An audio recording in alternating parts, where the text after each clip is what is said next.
Good evening. It's that time of the week again, Facebook Live and social media live. And today I'll be talking about, as promised previously, the basics on stamp duty land tax. Now, it really amazes me how many people are really interested in this particular topic. And it amazes me even more, in fact, how many people end up paying a lot of stamp duty land tax when they shouldn't have. So I'm going to cover some of the really basic elements for you today, just to pique your interest. So some of you may have come across some of this stuff before. For some of you, it's going to be new, but I hope you'll have at least one takeaway. And then going forward into future weeks, we'll build on to going to kind of deep dives and talking about one particular subject or topic. So to keep it really simple, if you own a property and let's say you're going to gift it to your son or daughter, for example, and there's no consideration, so you just give it to them because you own it outright, cash unencumbered, there's no stamp duty land tax to pay. If you're unfortunately going through a divorce and one spouse gets the property, then there's no SDLT as long as it's done within a certain amount of time. And if you own a freehold property and the consideration is less than £40,000, then there's no stamp duty land tax. However, where we have a challenge is, let's say mum and dad have a property worth £250,000.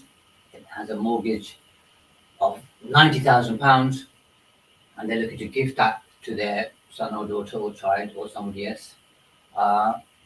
Then the value or the amount of the mortgage is the deemed consideration.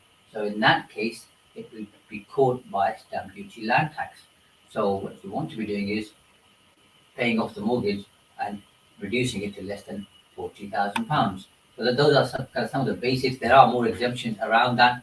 I don't really want to give you a whole list of these, 18 different exemptions. I just want to give you two or three every single time, and we can build on it. But now to get into some of the kind of juiciest, meatier stuff that I quite enjoy. The first one is multiple dwellings relief. Now, sometimes this is a bit misunderstood.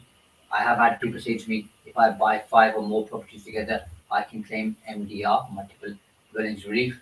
And the answer to that is that's not correct. I don't know where the number 5 has come from. But if you buy 2 or more properties together, you can claim multiple dwellings relief.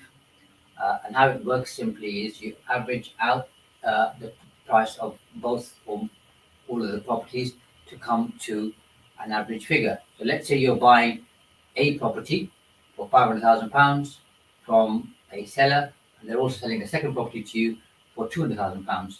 So in total, you're paying £700,000. You divide that by the number of properties you're buying, in this case, two. The average price is £350,000. So you pay SDLT on each property at £350,000 each. And as you know, SDLT is scaled up. So the higher the value of the property, the more you pay as a percentage. So when you can bring that average down, you end up paying less stamp duty land tax. Above and beyond that, if you're buying 6 residential properties from the same seller, then you can choose to pay non-residential rates of SDLT, and that might work out better for you.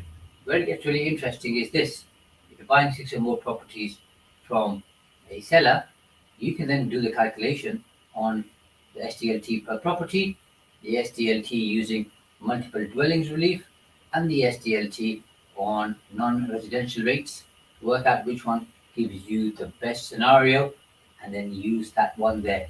And that obviously comes down to obviously knowing what reliefs are available to you. Uninhabitable properties, which is again a very popular one.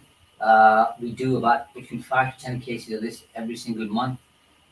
It is based on the Bewley case.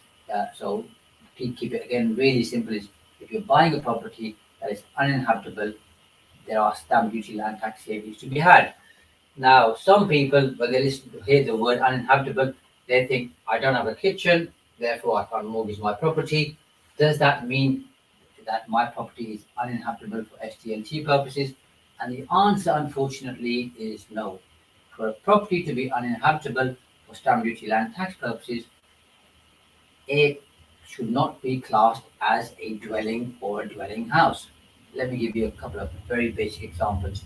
If the roof is missing on a property, then it's likely that property will not be classed as a dwelling or a dwelling house. Therefore, you can save stamp duty land tax.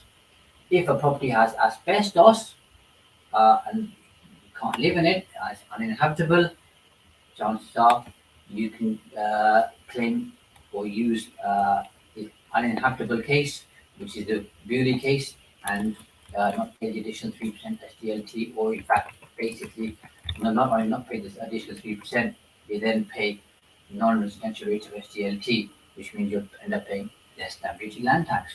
And if in the last 12 months you've bought a property, you think it's uninhabitable, you can speak to me or any of the SDLT or tax expert out there, and they can have a look at the case for you.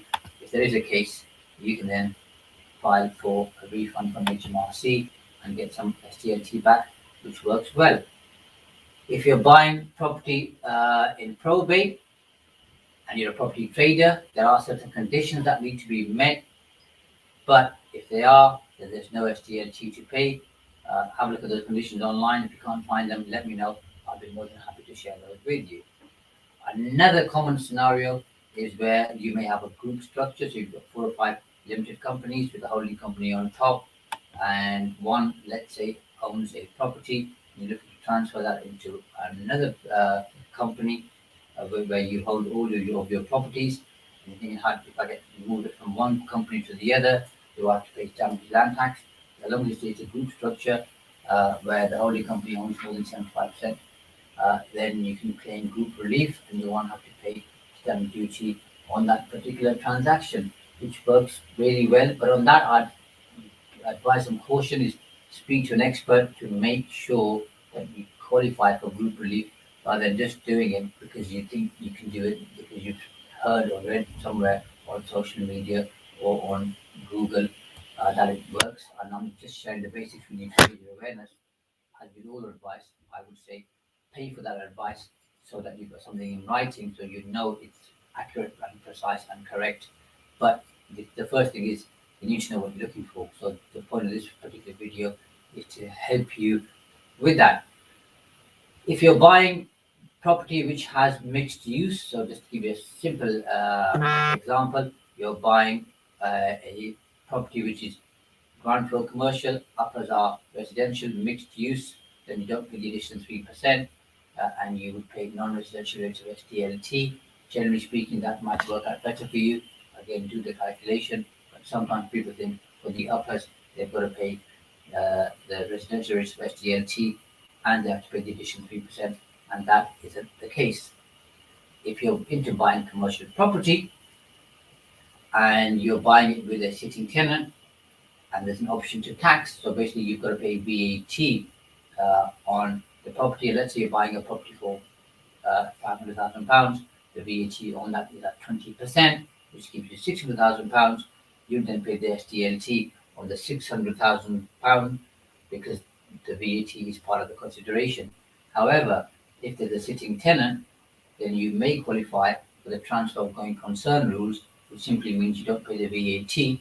You would then subsequently need to register for VAT going forward, but you wouldn't pay VAT on the transaction, which means now you're paying £500,000 to buy the property, so there would be a saving on the SDLT on the £100,000 VAT element, which can be considerable depending on obviously how much you're paying for the property. So the higher the value of the property, the higher the VAT amount, because it's worked out as a percentage, the more the saving.